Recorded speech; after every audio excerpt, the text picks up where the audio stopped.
그래서 오늘도 말씀 더해 주시기를 간절히 배우며 다시 오실 예수님의 이름으로 기도드립니다. 아멘. 오늘 하나님의 말씀은 누가복음 15장 11절에서 32절 말씀을 보면 탕자 비유에 대한 말씀이 나옵니다. 그래서 오늘 탕자 비유에 대해서 이 말씀을 나누도록 하겠는데 15장 11절에서 32절까지 본문 말씀 길어서 읽는 거는 생략하겠습니다. 다 우리가 아시는 말씀이어서 내용은 이렇습니다. 탕자 비유에 보시면 아버지가 있는데 아버지가 돌아가시기 전에 이 아들이 상속할 재산을 가지고 먼 길을 떠나가죠. 그래서 이 아들이 나아가서 모든 재산을 다 허랑방탕하게 살다가 그 땅에 흉년이 들기 시작합니다. 그때 이 사람이 더 이상 갈 곳 없어서 돼지 쥐염 열매를 먹는 이런 사태가 벌어지죠. 그때 이제 아버지가 참 집에서 있을 때, 아버지 집에 있을 때는 너무 잘 살았는데, 평안하게 살았는데 이 생각하면서 아버지께로 돌아가는 내용입니다. 그래서 오늘 이 본문 말씀은 탕자 비유에 등장하는 세 사람, 이런 말씀으로 은혜 나누겠습니다. 탕자 비유에 등장하는 세 사람입니다. 세 사람이 등장하는데 아버지를 떠난 둘째 아들이 등장하고요. 아버지가 등장하고 그리고 큰아들이 등장합니다. 첫째는 오늘 아버지를 떠난 둘째 아들의 모습을 먼저 보겠습니다. 아버지를 떠난 둘째 아들의 모습. 자, 13절 보시면 그 후 며칠이 안 되어 둘째 아들이 재물을 다 모아가지고 먼 나라에 가 거기서 허랑방탕하여 재산을 낭비하더니, 이렇게 말씀 나오죠. 자, 먼 길을 떠나는 둘째 아들이 있습니다. 아버지가 내게 주실 이 모든 분깃을 다 받아서 이제 먼 나라에 갔습니다. 최대한 아버지를 멀리 떨어지면 좋다. 그래서 먼 나라로 가게 되었습니다. 결과는 어떻게 되었냐? 비참하게 되었습니다. 먼 나라를 간 결과입니다. 아버지를 떠난 둘째 아들은 어떤 의미를 가지고 있을까라는 거죠. 아버지를 떠나면 비참하게 된다. 즉 이 말씀은 성도가 예수님 떠나면 비참하게 됩니다. 오늘 이 뜻입니다. 성도가 예수님을 떠나면 비참하게 된다라는 것을 오늘 탕자 비유에 등장하는 첫 번째 사람입니다. 아버지를 떠난 둘째 아들이다라고 했습니다. 탕자 아버지 하나 있을 때는 누리면서 살았습니다. 그러나 아버지를 떠나고 보니까 누리던 삶은 다 없어집니다. 이제 다스리던 삶 더 이상 다스리지 못합니다. 그래서 결국에 다스림 받으면서 살게 됩니다. 돈도 없고 허랑방탕하다가 다 나가버렸고 이제는 세상으로부터 다스림 받습니다. 그래서 14절에 큰 흉년이 들었다라고 말씀하죠. 큰 흉년이 들었다. 돼지 쥐염 열매도 먹지 못합니다. 이 말씀은 아버지를 떠나며 큰 흉년이 들었을 때 더 이상의 사람 취급도 받지 못합니다. 그래서 오늘 이 말씀은 성도가 예수님 떠나면 비참하게 된다라는 의미입니다. 첫 번째 등장하는 사람, 바로 아버지를 떠난 둘째 아들입니다. 오늘 이 말씀은 우리가, 예수님을 믿는 우리가 예수님을 떠나면 이렇게 비참하게 된다. 그런데 오늘 떠나간 사람들이 너무 많아요. 예수님 믿다가 떠나간 사람 많고 교회 섬기다 떠나간 사람 많고 이래저래 마음이 안 맞아서 떠나가고, 그럼 어떻게 되느냐? 오늘 본문을 통해서 보면 비참하게 된다 이거죠. 비참하게 됩니다. 성도는 예수님 떠나면 안 됩니다. 떠나면 비참하게 됩니다. 그런데 예수님 안에 있다 보니까 아버지가 너무 불편할 때 있어요. 자유함이 없어요. 그래서 떠나기를 원했어요. 떠났는데 되도록이면 멀리 가보자. 멀리 가서 살았습니다. 흉년이 오니까 이기지 못합니다. 예수님 없이 세상에서 있는 고난 이기지 못합니다. 흉년 이기지 못합니다. 왜 그러냐? 예수님이 우리 앞서서 인도하시는데 내가 떠나버리니까 예수님이 앞서서 인도할 수가 없어요. 내 길을 내가 창조해 나가야 됩니다. 그러니까 사람은 고난을 만났을 때, 흉년을 만났을 때 다 무너진다라는 겁니다. 그러나 예수님 안에 있으면 똑같이 고난을 만납니다. 그러나 이길 수 있어요.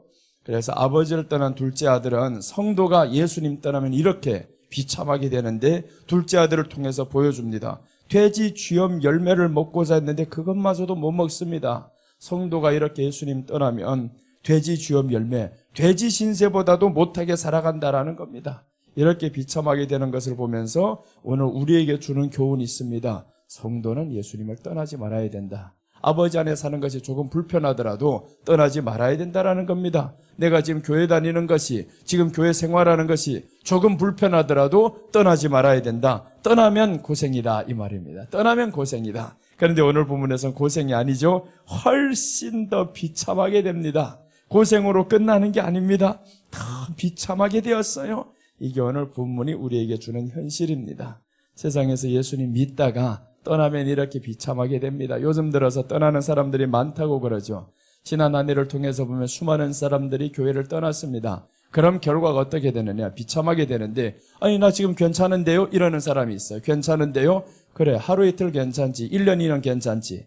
탕자가 아버지를 떠나서 돈이 있을 때는 괜찮았습니다. 그런데 모든 세상의 고난은요, 한 방에 몰려옵니다. 내가 감당할 수 있을 때 몰려오는 게 아닙니다. 돈을 다 쓸 즈음에 흉년이 와버렸어요. 흉년이 와도요, 돈이 있으면 이길 수 있습니다. 그런데 흉년이 올 그 즈음에 내 돈도 다 떨어졌어요. 그러니까 흉년이 오면 감당 못하는 거죠. 그래서 오늘 아버지를 떠나면 처음에는 평안한 것 같습니다. 그러나 조금 지나면 비참한 현실이 다가온다라는 겁니다. 아버지를 떠난 사람이 있으면, 혹 또 떠나려고 하는 사람이 있으면 속히 그 멍청한 생각 버려야 됩니다. 아버지를 떠나면 고생합니다. 비참하게 됩니다. 빨리 그 생각을 접고 주님 앞에서 이 자리를 떠나지 말고 제대로 섬겨야 되겠다, 이런 마음 갖는 게 현명한 성도라는 겁니다. 자, 이사야서 6장 13절 말씀 봅니다.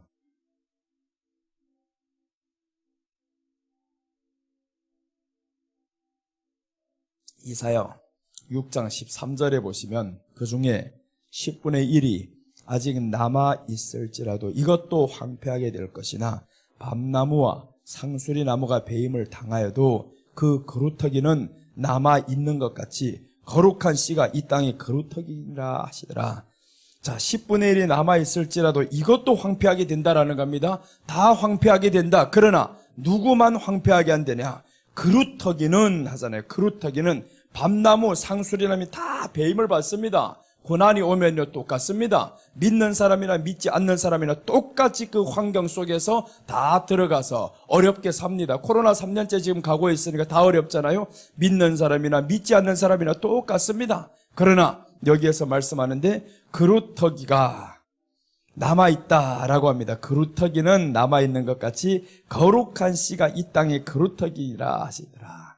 거룩한 씨는 교회에서 아버지를 떠나지 않는 사람을 의미합니다. 아버지를 떠나지 않는 사람, 이 사람이 바로 거룩한 그루터기입니다. 이 사람을 하나님께서 아무리 바람이 불어도 황폐하게 되어도 그런 사람은 지키겠다라는 거죠. 그루터기는요 아래에서 보이지 않습니다. 그러나 그 그루터기는 누구든지 뽑을 수 없습니다. 하나님이 지켜주시는 그루터기였어요. 그래서 오늘 비참하게 되지 않으려면 떠나지 말아야 된다. 아버지 앞에서 조금 살다 보면 불편해도 그게 불편한 게 아니라 익숙해지면 좋아지는 것인데, 왜 불편하다 생각되냐면 내 자유를 찾아서 떠나려고 하는 거예요. 자유로운 공간에 가서 좀 누구 아무도 없는 데 가서 자유롭게 살아보고 싶다. 그럼 비참하게 됩니다. 그래서 떠나지 말라 이 말이에요. 그래서 사사기 16장 20절에 보면 삼손이 블레셋 사람을 만나서 결국에 자기 눈이 뽑히는 거죠. 왜 뽑혔냐 하면 삼손은 우리가 다 알다시피 힘을 가진 사람입니다. 힘장수에 누구도 삼손을 건드릴 수 없습니다. 누가 나를 밧줄로 꽁꽁 메었다, 쇠사슬로 메었다, 그래도 끊을 수 있는 사람입니다. 왜 끊을 수 있었냐? 하나님의 영이 그에게 있었어요. 하나님 앞에서 살았습니다. 그런데 어느 날 삼손이 한 사람에게 이제 마음을 빼앗기기 시작합니다. 그 여인을 우리가 신앙적으로 보면 예수님이 죄인을 위해서 죽어주시는 모습이지만, 그러나 문자 그대로 삼손으로 보면 타락한 삼손이 모습을 놓고 보면 하나님의 영을 저버리는 그 행동입니다. 하나님의 영을 저버리고 내가 어떻게 하면 타락한다라는 것을 왜 세상에게 말해줍니까? 세상은 우리가 무너지기를 바라요. 알고 있습니다. 어떻게 하면 네가 무너질까? 어떻게 하면 무너질까? 그렇게 기다리고 있는데 스스로 비밀을 말해버립니다. 내 머리털을 잘라버리면 나는 이거 힘이 빠진다. 내 안에 교회만 떠나가면 나는 망한다. 저들에게 말해주는 거예요. 그러니까 이 약한 것들은 자꾸 말합니다. 교회 왜 그렇게 다니냐고, 떠나오라고, 떠나라고. 그래서 교회 떠났어요. 어떻게 됐냐? 삼손이 여호와의 영이 나가버려 머리 잘려버렸다라는 거. 여호와의 영이 떠났습니다. 교회를 떠나니까 하나님의 보호하심이 없어요. 그러니까 삼손의 신세가 너무 비참합니다. 눈이 뽑아지고요. 눈알만 뽑아지면 그게 끝난 게 아니었습니다. 또 이제 그 물맷돌이 나가서 갈고 있고 이렇게 비참하게 살아가는 삼손의 모습을 보면서 야, 떠나지 말아야 되는구나. 떠나면 이렇게 힘들어지는구나. 지금에 있는 모습보다 떠나면 더 힘들어지는구나. 이것을 보여준 겁니다. 예수님의 제자 중에서 베드로, 그와 함께 있던 7 제자가 있습니다. 예수님이 부활을 목격했어요. 너무 좋았어요.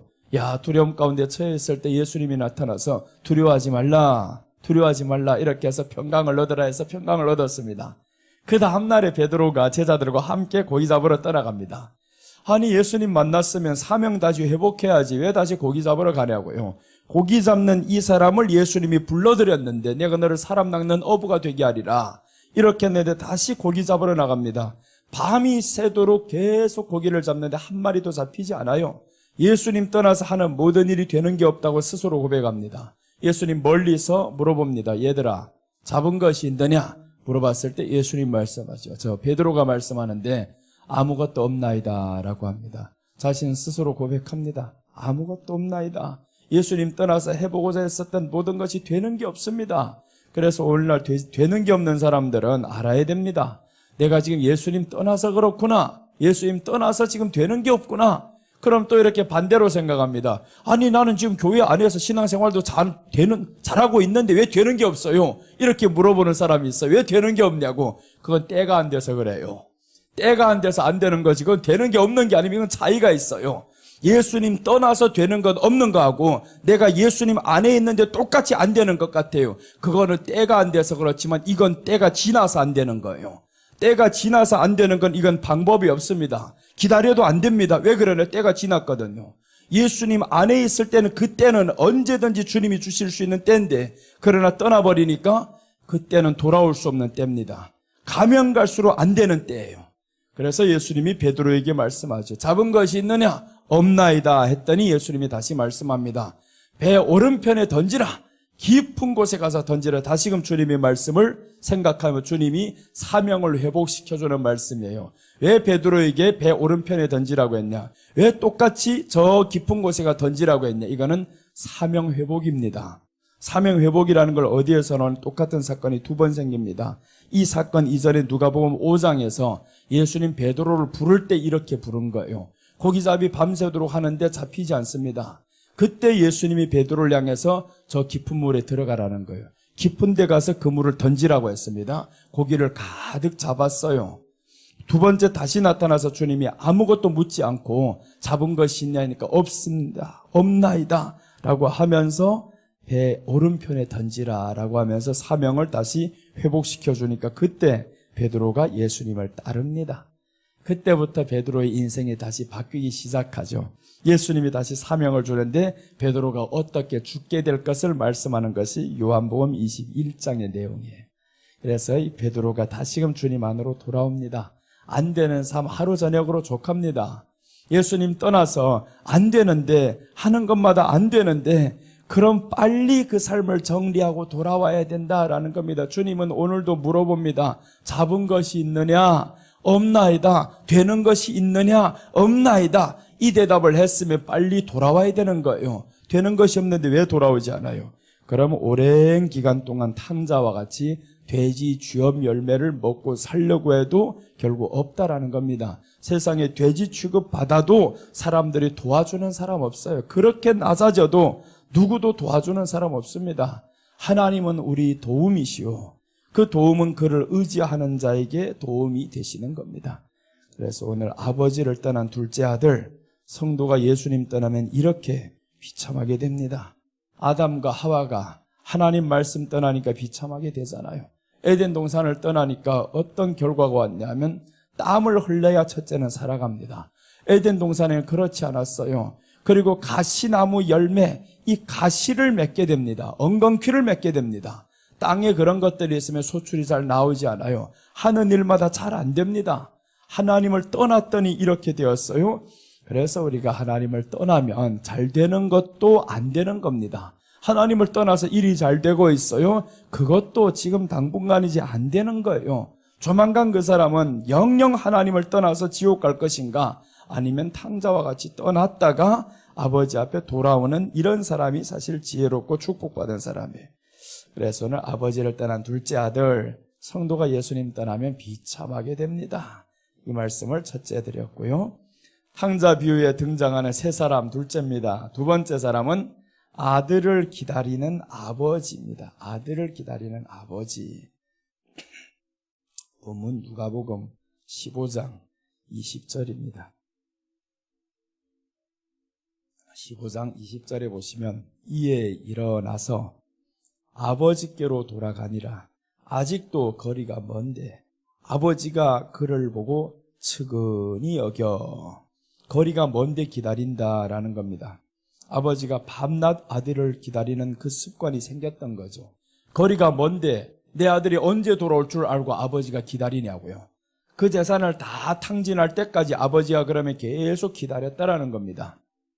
이 말씀은 아들 잃어버린 아버지 마음, 그래서 잃어버린 자녀를 애타게 기다리는 아버지 마음을 의미합니다. 오늘 두 번째 사람은 아들을 기다리는 아버지 마음이었어요. 아들이 나간 그날부터 아버지는 기다리고 있습니다. 오늘 하나님, 이 교회를 떠난 그 사람은 하나님이 그날부터 아버지께서 기다리고 있어요. 너 빨리 돌아와야 된다, 빨리 돌아와야 된다. 그런데 사람이 돌아오는 것 보니까 탕자는 모든 걸 다 잃고 돌아옵니다. 돼지 지원 열매 이렇게 처참한 신세까지 다 된 다음에야 돌아옵니다. 그 전에 빨리 돌아오면 얼마나 좋겠어요. 아버지의 마음도 좀 더 편하죠. 아버지의 마음이 얼마나 불편했겠어. 돌아오는 모습 보니까 아유, 저 돼지 냄새나 가득 풍기면서 돌아오는데 먹지도 못하고 사람 꼬라지가 형편없습니다. 잃어버린 자녀 애타게 기다리는 아버지의 마음, 그것을 보는 순간 얼마나 더 아프겠어요. 그럼에도 불구하고 이 아버지는 기뻤어요. 드디어 돌아왔다. 네가 내게 돌아오기만 하면 내가 너를 예전 모습으로 회복시킬 것이다 라는 거죠.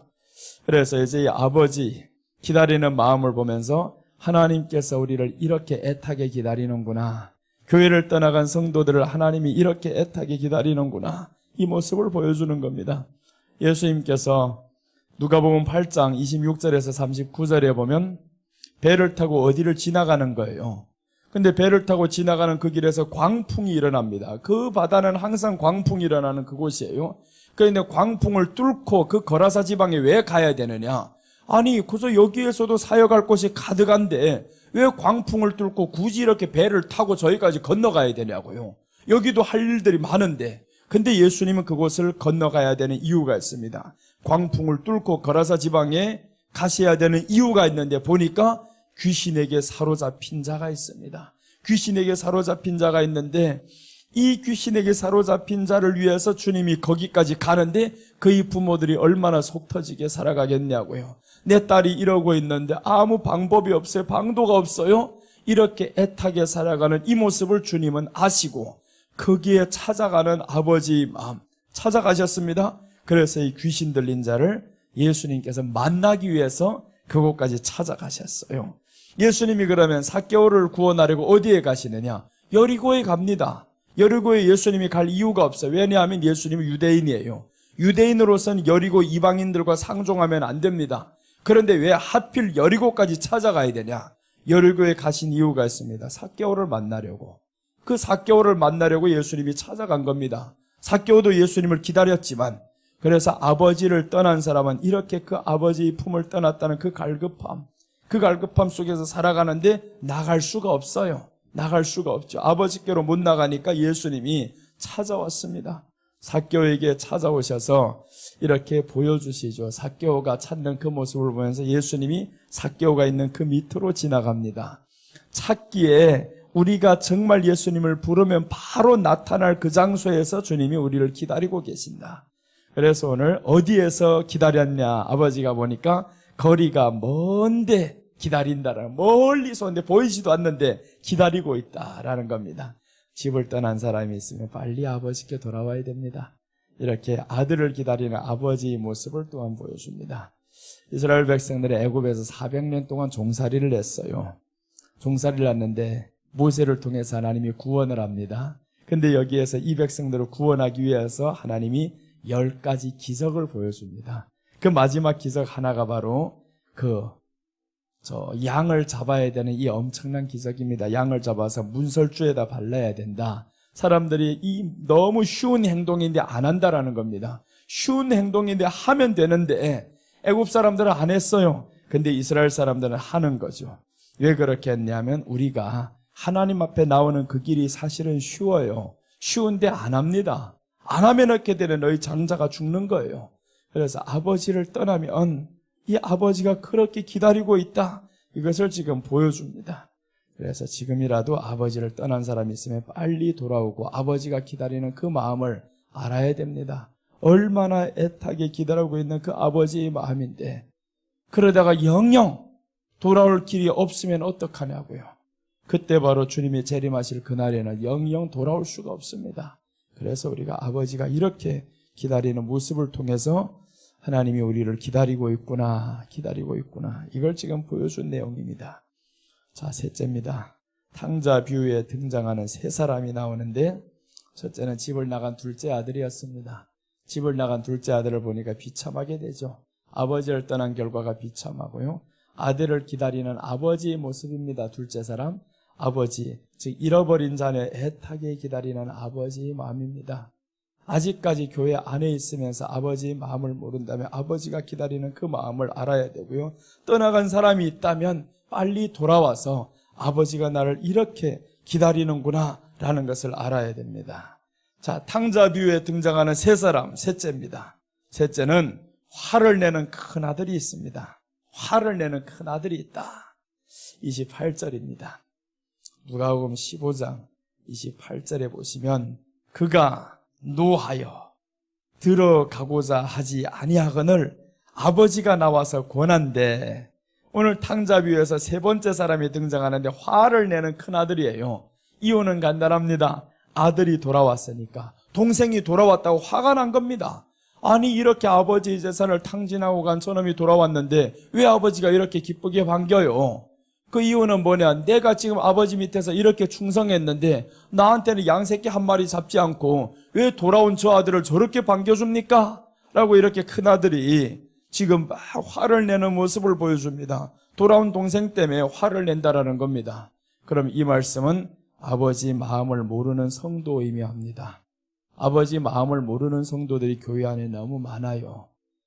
앞에는 있지만 교회 안에서 봉사하지만 충성하지만 아버지의 마음을 모르는 성도가 있다라는 거예요. 한평생을 아버지와 살면서 그 아버지의 마음을 몰라요. 아버지가 말씀하죠. 내 것이 다 내 것이 아니더냐라고 했습니다. 아버지는 같이 살면서 너 자녀된 권세를 누리고 살아라. 자녀된 그 사랑을 받으면서 살아라. 이런 특권을 줬는데 본인은 모르는 거예요. 내가 이런 특권을 받았는지도 모르는 이 아들. 그러니까 이 아들은 안에서 누구 돌아오면 화가 나는 거예요. 아니 아버지 재산을 탕진해 먹은 저놈이 돌아왔는데 왜 아버지가 이렇게 받아줍니까? 말이 안 되는 소리죠. 화를 내도 벌을 줘도 못다할 판인데 어떻게 이렇게 할 수가 있습니까? 상식은 맞아요. 도리는 맞아요. 그러나 아버지는 그 도리 위에 사랑이 우선인 겁니다. 떠나간 아들이 돌아왔는데 얼마나 반가웠으면 그 모든 것을 다 잊어버립니다. 내 재산을 탕진했던 이 아들, 내가 살아있는데 내 모든 것을 가지고 나가겠다 하는 이 아들, 도리와 윤리와 이 모든 것들을 버리고 나간 저 아들임에도 불구하고 아버지는 그 아들이 돌아오니까 기뻤어요. 모든 것 용서됩니다. 이게 바로 하나님의 용서인데 하나님의 용서는 내가 입으로 뭘 해가지고 용서되는 게 아닙니다. 무조건 돌아오기만 하면 하나님의 용서라는 겁니다. 그런데 오늘 이 둘째 아들은 그걸 모릅니다. 둘째 아들은 아버지의 마음을 모르니까 둘째 아들은 무조건 상식과 도리와 윤리와 이걸 따지는 거예요. 네가 돌아왔으면 벌을 자처했지 놈이. 와서 아버지한테 잘못했던 걸 항상 다 말이라고 벌을 받아도 모자랄 판인데 어디 와서 지금 왕자 대접이냐고요. 목욕을 시켜주고요. 새 옷을 갈아입혀주고요. 반지를 갖다주고요. 이게 말 안 되는 행동을 자기 보기에는 하는 거예요. 하나님이 우리를 용서하신 것이 때로는 사람들 보기에는요, 말 안 되는 행동을 한다고 느끼는 사람들이 있어요. 그게 바로 교회 안의 사람입니다. 교회 안의 사람들이 더 정죄를 하고 이러고 있어요. 더 정죄를 하고 서로 간에 싸우고, 그게 왜 그래요? 내 행동이 맞고 너의 행동은 틀렸다 이거예요. 그 순간 너는 아버지의 마음을 모른다라는 겁니다. 아버지의 마음을 모르는 이 성도가 교회 안에 있고, 또 한 사람은 아버지의 마음을 몰라서 떠나간 성도가 있고, 그 성도가 돌아오니까 이 모르는 아들은 결국 아버지의 마음을 2번 찔러버립니다. 나갔던 아들이 돌아온 기쁨, 그 기쁨을 아버지에게서 다 빼앗아갑니다. 아버지가 이렇게 아들이 돌아오면 얼마나 기뻐서 좋아하고 있는데, 큰아들이 감사해야죠. 아유, 내가 이제라도 와서 아버지의 마음, 이제 눈을 감아도 아버지가 눈을 감을 수 있겠다, 이렇게 하면서 얼마나 기뻐해야 됩니까? 그런데 아버지의 마음을 모르는 이 큰아들은 결국에 아들이 돌아왔다, 아버지, 내 동생이 돌아온 것 때문에 자기가 화를 낸다라는 겁니다. 아버지의 마음을 너무 몰랐어요. 자, 요한복음 4장에 보면 수가성 여인, 이제 예수님을 만납니다. 그런데 여기에서 물을 구합니다. 물을 구하는데 여기에서 이 여인이 이렇게 말씀합니다. 유대인은 이방인과 상종 안 한다고 하는데, 이렇게 상종 안 한다고 하는데 내가 이방인이라는 것을 저에게 말씀하는 거예요. 자신을 알립니다. 예수님이 그러니까 자신을 이제 알립니다. 그 다음에 더 나아가서 이 물을 먹는 자마다 다시 목마르다, 내가 주는 물은 영원히 목마르지 아니하다, 이렇게 말씀하면서 세상의 물과 내가 주는 물 비교시키는 겁니다. 네가 지금까지 살았던 것은 세상이 이 우물을 뚫어왔었지, 네 고생이 여기까지 했었지, 그러나 이제 나를 만나는 순간 내가 지금 왜 여기에 왔냐? 너를 만나러 왔다라는 거예요. 너를 만나러 왔다. 그래서 이제 이 여인에게 말씀하는데 물 좀 달라고 하잖아요. 그러니까 여자가 당신이 유대인인데 어떻게 나하고 물 달라고 합니까? 그래서 예수님이 자신을 소개하면서 내가 주는 물을 먹는 자는 영원히 목마르지 않다, 이렇게 하면서 잃어버린 이 아들을, 잃어버린 이 딸을 찾으러 왔어요. 여기까지 찾으러 와서 결국에 예수님께서 저에게 찾아가면서 이 물을 주셨습니다. 그러니까 이 여자가 그때 알게 된 거예요. 야, 내가 메시아를 만났다, 그리스도를 만났다, 동네에 가서 막 자랑하고 다닙니다. 이제는 고생 끝이에요. 이 여자에게서는 아버지의 마음, 정말 이렇게 아버지의 마음을 모르는 한 사람이 있는가 하면 또한 아는 사람이 있어요. 여자는 처음에는 몰랐습니다. 예수님이 여기까지 왜 왔는지 몰랐어요. 나를 만나러 왜 왔는지 모릅니다. 그러나 조금 지나다 보니까 알게 되었어요. 예수님이 오신 것은 나를 만나주기 위해서 오셨구나, 나 같은 이런 사람을 만나주기 위해서 왔구나. 모르는 사람들은 이렇게 말씀하죠. 베드로도 처음에는 몰랐습니다. 마태복음 16장에 보면 예수님이 베드로 제자들에게 말씀을 합니다. 내가 얼마 지나지 않으면 십자가를 지게 될 것이다, 이렇게 말씀을 하니까 베드로가 안 된다고 말합니다. 예수님 안 됩니다. 어떻게 예수님 십자가를 지시고 죽습니까? 안 됩니다 라고 했더니 예수님이 사탄아, 내 뒤로 물러가라 라고 말씀했어요. 이렇게 모릅니다. 아버지의 마음을 모르는 성도 참 많다라는 거예요. 3년 반 따라다녔는데 아버지의 마음을 모릅니다. 정말 아는 것 같죠? 모릅니다.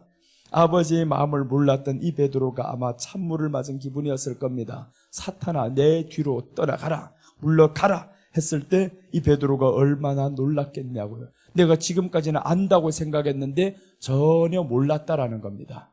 그래서 아버지의 마음을 모르는 성도는 교회 안에서 화를 내면서 살아갑니다. 서로 화를 내면서 살아가요. 우리 안에 요즘에는 화병이 많아요. 사람들이 화병이 너무 많습니다. 지금 코로나를 통해 가지고 가장 많이 생긴 병이 있다면 화병이 많이 생겼다라는 거예요. 이 마음에 화가 점점 많아집니다. 요즘 아이들로부터 시작해 가지고 어른에 이르기까지, 특히는 청소년들이라든가 점점 화가 많아진다라는 겁니다. 왜 화가 많아지냐고요? 우리 안에 화가 많아지는 이유는 하나입니다. 아버지의 마음을 모르는 성도여서 그렇다. 아버지의 마음만 알게 되면 이 성도에게는 화가 사라집니다. 그런데 아버지를 떠난 이 모든 세상은 어떻게 되냐면 화로 쌓일 수밖에 없습니다. 내가 원하는 대로 되지 않거든요. 내 눈에 보기 싫은 것들이 너무 많아요. 답답해요. 공간이 힘들어요. 이런 것들 다스릴 수 없습니다. 다스림은 아버지의 마음을 알아야 다스려지는데, 그래서 오늘 아버지의 마음을 모르는 성도가 누구냐? 교회 안에 있다라는 겁니다. 멀리 있는 게 아닙니다. 교회 안에 있어요. 교회 안에 아버지 마음을 모르는 성도가 있습니다. 데살로니가전서 2장 19절 한번 보시면요. 데살로니가전서 2장 19절 한번 보겠습니다.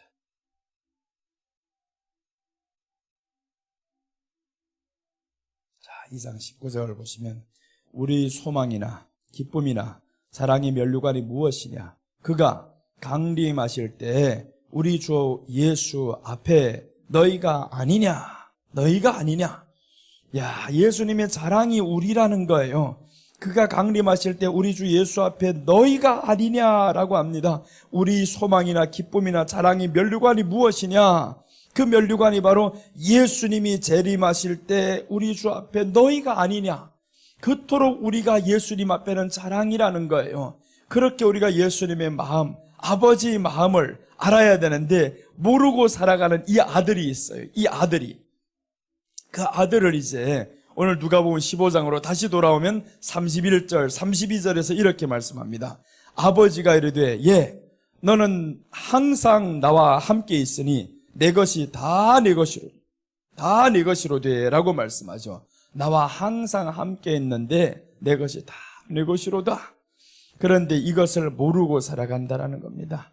교회 안에서 하나님의 자녀된 특권을 모르고 살아가니까 이게 화병이 생기는 겁니다. 화병은요 너무 쉬워요. 내가 원하는 거 갖지 못하는 거 화병이 생기는 겁니다. 원하는 대로 다 시켜버리면 화병이 안 납니다. 아이들도 요즘에 보면 화병이 많아요. 왜 그러냐? 게임하는 거 빼앗아버리면 얘가 화병이 나요. 내가 원하는 것 이루지 못하거나 하지 못하거나 하면 화병이 옵니다. 그러니까 이런 것들이 뭐냐? 원하는 게 이제는 방향이 바뀌어져서 그래요. 교회 안에서 원하는 게 뭡니까? 교회 안에 원하는 거는 아버지 사랑입니다. 아버지를 알아가는 거예요. 그것이 원하는 것이어야 되는데 교회 안에 왔어도 내가 원하는 것 바뀌지 않습니다. 예수님으로 채워야 되는데 이 원하는 신앙의 대상이 바뀌지 않으니까 내 신분을 모르는 거예요. 내가 아버지 아들이라는 사실을 모르고 살아갑니다. 그러니까 결국에 바뀌는 게 없어요. 아버지의 마음을 영영 모르죠. 오늘 집안에 있던 큰아들이 보니까 몰랐습니다. 아버지의 마음을 전혀 몰랐어요. 교회를 10년 다니면 뭐랍니까? 20년 다니면 뭐랍니까? 큰아들 보니까 몰랐습니다. 아버지 안에서 살다가도 모르는 이 사람인데, 그래서 오늘 떠나간 탕자가 있는가 하면 집안에 있는 탕자가 있어요. 떠나간 탕자도 아버지의 말 몰랐었지만 그러나 이 탕자는 돌아왔습니다. 망해보니까 결국에 아버지 떠나니까 고생이네 하고 했는데, 근데 큰아들은요 고생은 안 해봤습니다. 아버지 안에 있으니까 내가 지금 잘 믿는 줄 알았어요. 그런데 아버지의 마음을 모르는 것도 똑같이 못 믿는 거하고 똑같다. 아버지의 마음을 알아야 됩니다. 그 아버지는 우리를 지금도 기다리고 있습니다. 집안에 있는 이 아들에게는 너는 이런 특권을 가지고 있는 사람이다. 너는 성도라는 이런 특권, 하나님의 자녀라는 이런 특권을 가지고 있는 사람, 내 것이 다 내 것이라는 이 엄청난 특권을 가진 사람이다. 이걸 집안에 있는 성도들은 알기를 원하고요. 떠나간 성도는 아버지를 떠나면 이렇게 고생한다, 비참하게 된다. 그러니까 떠나지 말아야 된다. 그것을 또한 가르치기를 원했었고, 아버지는 이렇게 아들을 기다립니다. 떠나간 아들을 기다리고 집안에 있는 아들을 기다리고, 그래서 이 아버지는 마음에 2배로 아픕니다. 떠나간 아들 때문에 아프고 집안에 있는 아들 때문에 아프고 다 몰라요. 떠나간 것도 모르고 집안에 있는 것도 모르고, 그래서 아버지는 항상 고독합니다. 우리 아버지 하나님이 항상 고독해요. 이 고독의 쓴 잔을 계속 마시고 계셔야 되는데 아버지의 마음을 아는 사람들 드디어 하나 둘 이제 생기기 시작합니다. 그래서 이제 저 사복음서에는 아버지의 마음을 모르는 사람들이 나오다가 갑자기 아버지의 마음을 아는 사람이 하나가 나와요. 그게 바로 신앙 고백을 했던 사람들입니다. 신앙 고백을 하면서 요한은 아버지의 마음을 알아서 그 십자가 밑에서 끝까지 지킵니다. 요한, 그래서 요한복음에서는 요한을 향해서 그 사랑하는 제자 이렇게 말씀하는 거예요. 요한은 아버지의 마음을 알았고 예수님을 알았습니다. 떠나지 않습니다. 십자가 밑에 비록 나를 공포에 쌓여 넣을 수 있어요. 공포가 옵니다. 비록 두려움도 옵니다. 그러나 그 십자가 밑에서 예수님을 항상 쳐다보고 있습니다.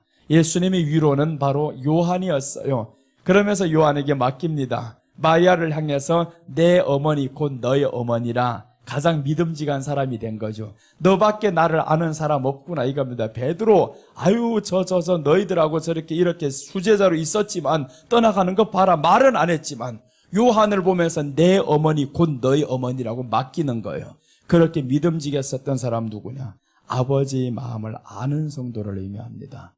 요즘에도요 교회에서도 참 이런 사람이 이뻐요. 목사의 마음을 아는 사람 가장 이쁩니다. 가장 이뻐요. 그런 사람만 보면요, 그 사람 무조건 기뻐요. 교회 그런 사람들만 다 채워졌으면 좋겠어요. 그런데 보면요, 그런 사람이 아니에요. 그런 사람 적고 오히려 모르는 사람 더 많아요. 목사가 말하면 오히려 반대로 생각하는 이런 사람들이 있어요. 자기 생각대로 막 주장을 하고. 이런 사람들 보면 아유, 내 마음도 모르는 내가 어찌 하나님의 마음을 알겠느냐. 하나님의 마음, 아버지의 마음을 모르는 성도, 너무 하나님이 답답하셔서 내 것이 다 내 것이 아니더냐, 왜 모르고 살아가냐 이거죠. 왜 모르고 살아가냐, 제발 좀 알고 살아가라. 그래서 오늘 탕자 비유에 등장하는 세 사람을 지금 말씀드립니다. 탕자 비유에 등장하는 세 사람, 아버지를 떠난 둘째 아들입니다. 아버지를 떠난 둘째 아들, 즉 예수님을 떠나면 비참하게 됩니다. 예수님을 떠나면 비참하게 된다. 둘째는 아들을 기다리는 아버지의 마음입니다. 둘째는 아들을 기다리는 아버지의 마음인데, 이것은 바로 성도, 예수님을 떠난 성도를 기다리는 아버지의 마음. 자, 그 다음 셋째는 화를 내는 큰아들이었습니다. 등장하는 세 사람, 화를 내는 큰아들. 큰아들은 아버지 밑에 있는 것 같지만 아버지를 몰랐습니다. 아버지의 마음을 모르는 성도. 그래서 오늘 이 세 종류의 사람이 있는데, 우리는 두 종류의 사람 중에서 아버지의 마음을 아는 사람이 되자라는 겁니다. 떠나는 사람도 되지 말고, 안에 있으면 아버지의 마음을 모르는 사람 되지 말고 아는 사람이 되어가자. 그래서 아는 사람 되면 아버지는 이 자녀가 특권을 가지고 살기를 바라요. 뭐 많이 하기를 바라는 게 아니었습니다. 큰아들을 향해서 너 뭐 해야 된다, 네가 큰아들이니까 책임 있다, 이런 말을 한 적이 없습니다. 큰아들을 향해서 했던 그 한마디가 내 것이 다 너희 것이 아니더냐라는 겁니다. 네가 내 안에 있으면 뭐 크게 하기를 바라는 게 아니다. 네가 특권을 가지고 살아라. 내 아들임을 알고 살아가라. 그러면서 누리면서 살아가기를 원하는 이 아버지의 마음을 왜 큰아들을 몰랐을까 하는 거죠. 둘째 아들은 보세요, 당당하잖아요. 둘째 아들은 내가 아버지의 아들이니까 분깃을 주세요. 오히려 둘째가 낫다 이 말이죠. 아들이니까 당당하게 달라고 하는 겁니다. 도의적이고 윤리고 뭐가 없습니다. 내가 당신 아들입니다, 주세요. 이렇게 하니까 아버지가 주신 거예요. 그런데 떠나가서 망해서 조금 그렇지, 망하지 않았으면 좋았지. 근데 떠나면 망합니다. 예수님 떠나면 망하는데, 큰아들은 떠나지 않으면 뭐랍니까? 그 안에서 똑같이 자기가 누군지 모르고 종처럼 살아가는데. 그래서 우리가 예수님 믿으면서 종처럼 살지 말자. 하나님은 우리를 향해서 기뻐하라고 합니다. 그 기뻐한다라는 것은 내가 아버지의 아들임을 알고 누리면 살 때 기쁜 거예요. 누리지 못하면 기쁠 수가 없습니다. 그래서 저와 여러분은 예수님 안에서 누리면서 사시기를 바랍니다. 이제 아버지의 것이 다 나의 것입니다. 아버지의 것이 나의 것인가, 양새끼 하나 때문에 그렇게 화를 낼 필요가 없어요. 아버지 것이면 잡아먹지 뭐. 그렇게 해가지고 내가 먹고 싶을 때 아버지 것을 먹는데 누가 말합니까? 아무도 말하는 사람 없는데 이 아들은 한 번도 누리지 못하면서 살았다라는 거예요. 여러분, 우리가 주님 안에서 그럴 수 있다라는 겁니다. 지금까지 예수님 믿으면서 한 번도 하나님의 자녀되는 권세를 누리지 못하며 살 수도 있어요. 모르면 누리지 못합니다. 그래서 내가 하나님의 자녀된 권세임을 알고 이제 한번 누리면서 살아봅시다. 내가 하는 말에는 반드시 이루어지리다. 아버지 이것이 내 것이다. 이렇게 해서 이제 아버지 이것을 한번 누리는 저와 여러분들이 되시기를 축복합니다. 자, 오늘 또 이 시간 준비한 예물을 드리고 찬양으로 하나님 앞에 나아갑니다. 찬양은 계속 하던 것 하겠습니다. 여기에 모인 우리 이 찬양을 드리며 우리가 준비한 예물을 드리겠습니다. 여기에